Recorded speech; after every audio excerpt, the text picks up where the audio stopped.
Hi, we're talking on copper foiling today, and we're touching on our glass cutters. As you might already know, and if you don't, there are a few that you can choose from. So basically, when you're choosing your cutter, it's going to be something that you feel more comfortable holding in your hand. This is the Toyo Pencil Grip. This is my favorite and my preference. It's adjustable to fit your hand. If you notice here at the end, you can remove this little knob that actually goes into your oil reservoir, which is where you place your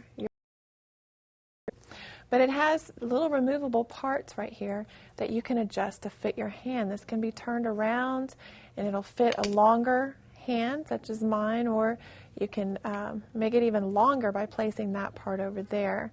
So this is how I like to do mine.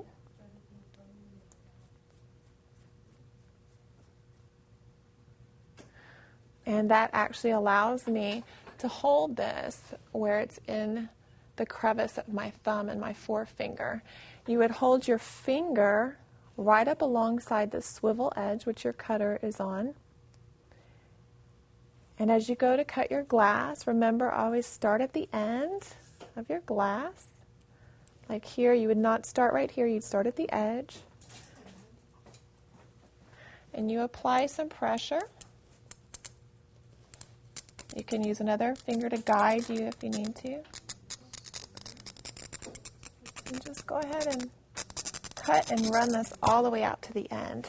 So there you have a nice cut. You can see your glass cutter oil on your glass. It helps that you don't have those shards flying up, and it helps to preserve the life of your cutter. So this is the cutter that I recommend.